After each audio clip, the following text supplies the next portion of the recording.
आणि गरमागरम असं ही आमच्या अगरी पोळी पद्धतीचं चिंबोऱ्याचं कालवण रेडी आहे.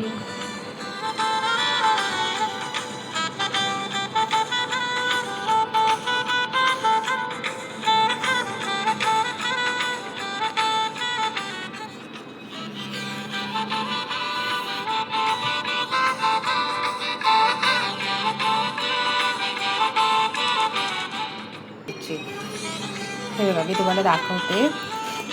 हा चिंबोरा आहे ना, आणल्यानंतर मार्केटमधून आणल्यानंतर हे असे बांधलेले असतात. त्याला असं हे मागून पकडायचं असा, आणि असं ह्याची पाट आहे ना अशी दाबायची. असे पाट दाबून आहे ना त्याचे हे दोन्ही नांगडे पकडून असे ट्विस्ट करायचे. त्याचे ते ठेंगडे आहेत ना ते हे करतात. एक तोडल्यानंतर आहे ना दुसरा ॲटोमॅटिक तुटला जातो. नंतर मग हा असा त्याचे हे जे पॉईंट आहेत ना तो टोचतो हे कर, जेव्हा त्याचे आपण हे जे नांगडे जेव्हा तोडत असतो ना तेव्हा. हे बघा, नंतर मग ही रस्सी आहे ना अशी कापून घ्या. हा सेपरेट झालेला आहे. बघा हे अशा प्रकारे आहे ना मी हे सगळे मार्केटमधून आणलेले सगळे खेकडे म्हणजे चिंबोरी हे सगळे असे सोडून घेतलेत ते. हे बघा, आत्ता आपल्याला आहे ना ह्याला चांगलं वॉश करून घ्यायचं आहे पाण्यामध्ये. याच्यात पाणी घेते आणि हे बघा हा ब्रश घेतलेला आहे, जुना ब्रश. ह्याच्याने आपल्याला हा चांगल्याचे घासून काढायचे आहेत. हे बघा, ह्यांना इथे जो लागलेला आहे ना हा सगळा चिखल आहे, माती आहे. हा जो काळा काळा दिसतोय ना हे चिखल माती आहे सगळी. तर ही आपल्याला चांगली ब्रशने क्लीन करायची आहे त्यांची. करते हे बघा, ह्याच्यात आता मी पाणी ओतले आणि त्याच्यानंतर मी ह्यांना आता ब्रशने आहे ना धुवून घेणार आहे, चांगलं घासून घेणार आहे.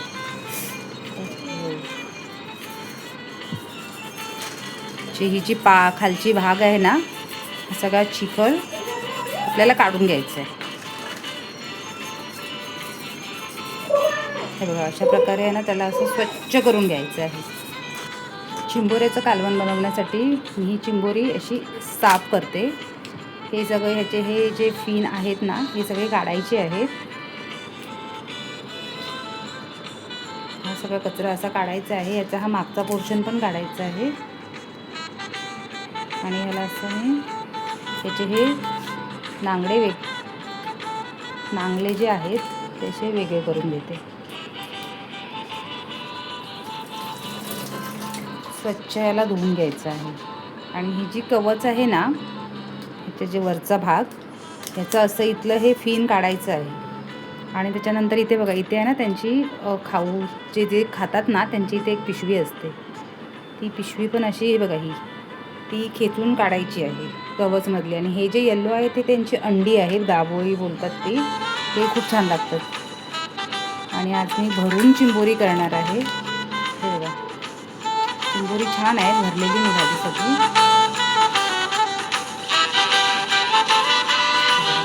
साफ करून घेते.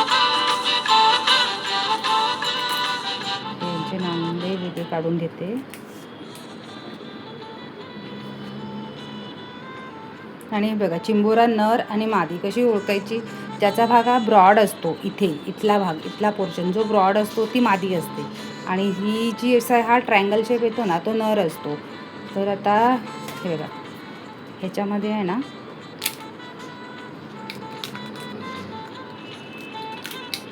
हे बघा, ही मादीमध्ये आहे ना खूप सारी गाभोळी असते. ती बघा भरलेली निघाली. आणि चिंबोरा हा भरलेला आहे की रिकामा आहे आतून, तो कसा ओळखायचा? तर बघा, हा कचरा काढून घेतला. जेव्हा आपण चिंबोरा हा घेतो ना हातामध्ये तेव्हा इथे त्याचं दाबून बघायचं. असं कडक लागला तर म्हणजे चिंबोरा भरलेला आहे. आणि जर असं नरम लागला तर ते आतमध्ये फोक्ष चिंबोरे आहेत, म्हणजे रिकामी आहेत असा त्याचा अर्थ होतो. अशा प्रकारे हे आपली चिंबोरी साफ झालेली आहेत. हे कवच आहे, हा त्यांचा खालचा पोर्शन, आणि हे नांगडे. आता हे जे फेंगडे आहेत ना हे मी वाटायला वेगळे काढणार आहे. त्यांचं आपण मिक्सरमधून वाटून त्याची जे रस निघेल ना तो घेणार आहोत. आणि आता हे कवच आहेत त्याला मी भरलेलं बनवणार आहे. मिक्सरमधून आपण या नांगळ्या वाटून घेणार आहोत.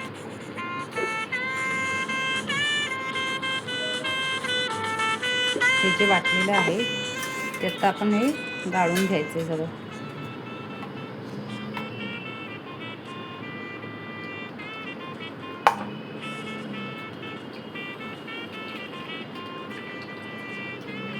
अशा प्रकारे सगळं हे गाळून घ्या.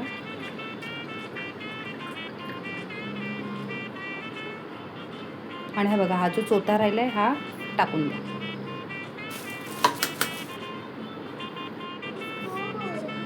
आणि हे कांद्या खोबऱ्याचं वाटप रेडी आहे. आता आपण फोडणी देऊ.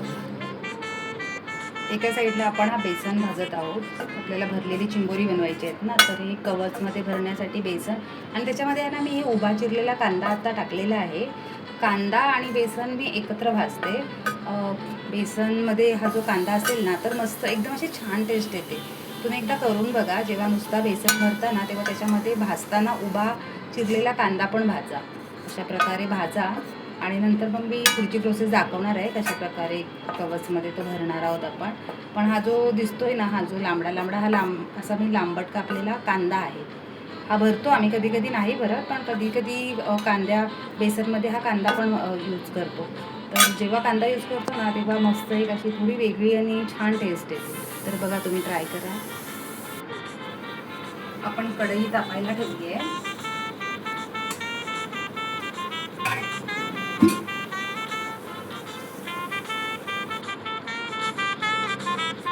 कढई तापलेली आहे.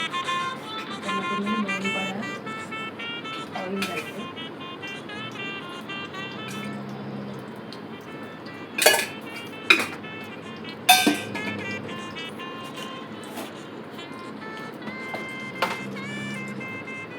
त्याच्यामध्ये चिमूटभर हिंग, हळद,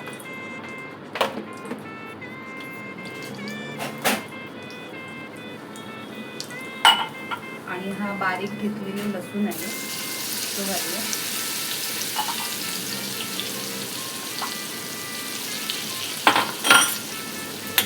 लसूणला हलवून घेते.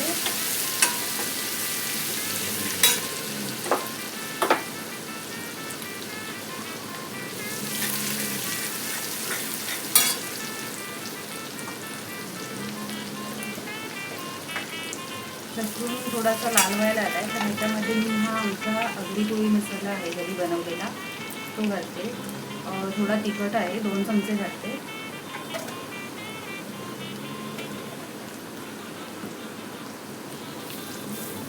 त्याला थोडासा असा तेलामध्ये शिजवून घेतला. त्याच्यानंतर इथे जो आपण हे जे कांदा खोबऱ्याचं जे वाटप केलेलं आहे ते घालते. आणि थोडंसं वाटप आहे ना मी बेसनमध्ये घालायला ठेवते याच्यातलं.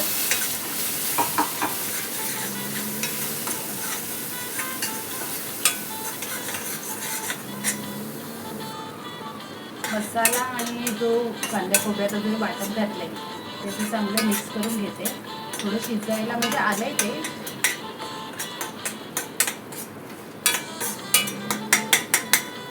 आता ह्याच्यामध्ये जे हे नांगडे आणि जे चिंबोरी साफ केलेला बाजार आहे ना भाव तो मी घालते.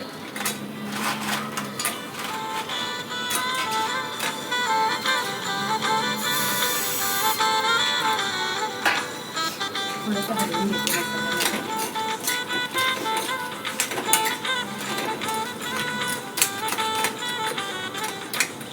आणि हा जो त्याचे जे नांगड्या बाटलेला पाणी आहे मिक्सरमध्ये हा तो त्याच्यामध्ये घालते.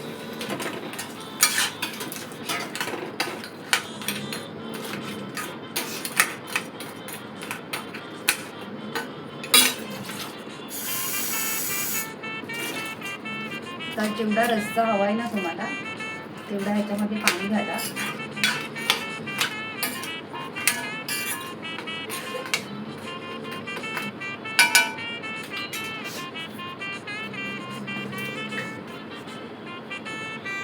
चवीपुरतं मीठ घाला ह्याच्यामध्ये. आणि हे जे आमचूर आहे मी कोकम यूज करते आज ते ह्याच्यामध्ये टाका.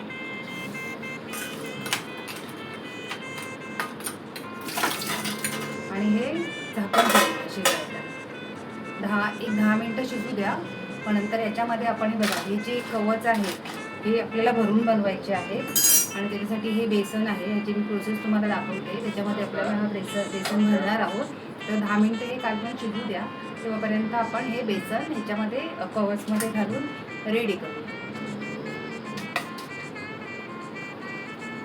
गॅसवर आपलं कालवण शिजतच आहे. तेव्हापर्यंत बेसनमध्ये आपण थोडीशी हळद आणि थोडासा हा गरम मसाला आहे,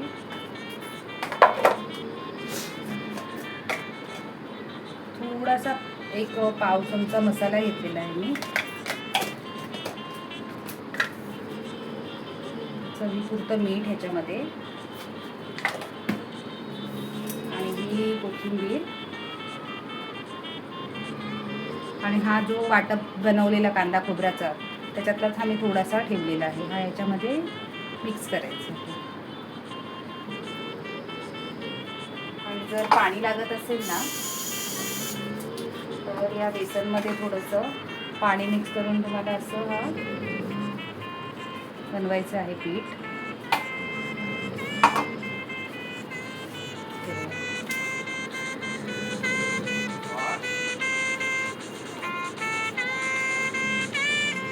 मिक्सरचंच भांडं धुतलेलं पाणी घेते.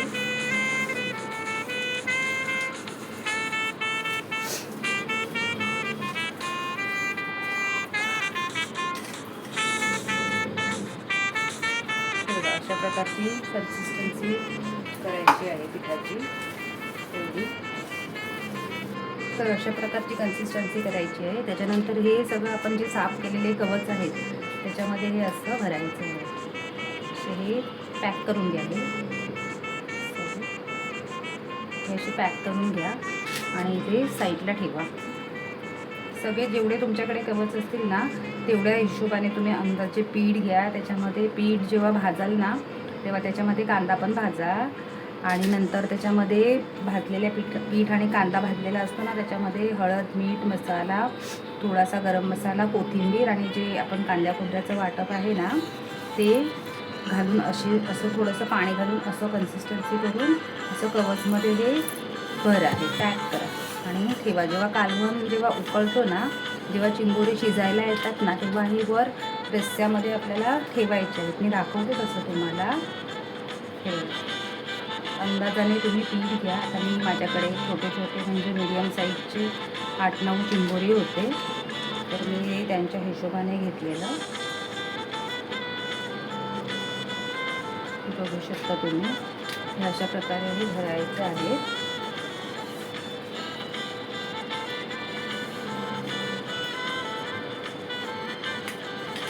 मला अशा प्रकारे भरलेली चिंबोरी खूप आवडतात.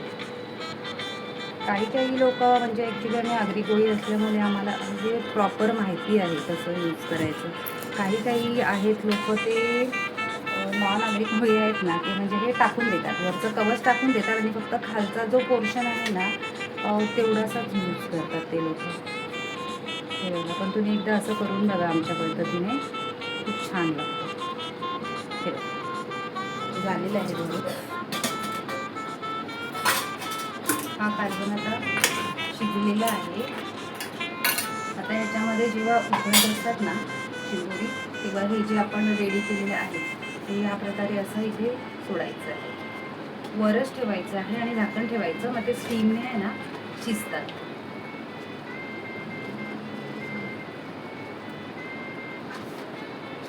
त्याला म्हणतो आम्ही भरलेली चिंबोरी. आम्हाला चिंबोरी अशीच आवडतात भरलेली. हे बघा, या प्रकारे तुम्ही अशी ठेवून द्या. आणि हे जे ताटाला जे लागलेलं बेसन होतं ना उरलेलं त्याच्यामध्ये मी थोडंसं पाणी घालून हे सगळं असं पुसून हे पण मी रश्श्यामध्ये घालणार आहे. हे जे आहे ना ते पण मी असं साईडला रश्श्यामध्ये घातलं आणि आता न ढवळता आहे ना असंच झाकण ठेवा. ते स्टीमने आहे ना बेसन शिजणार. एक 5 मिनिटं ह्याला शिजू द्या. नंतर बघूया आपण ते शिजलेलं असतं. 5 ते 10 मिनिटं आणि वाफेतच ते चिंबोरी शिजून घ्यायचं. हे बघा, हे बेसन आपण जे टाकलेलं ना असे उलटे करून उकळीन द्या. झाले चिंबोरी रेडी.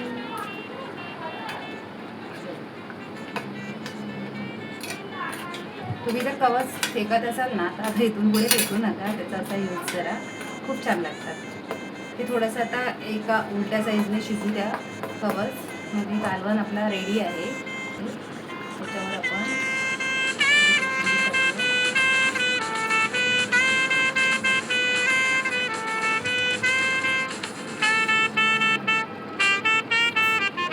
आणि गरमागरम असं ही इथं आपली होळी पद्धतीचं चिंबोरीचं कालवण रेडी आहे.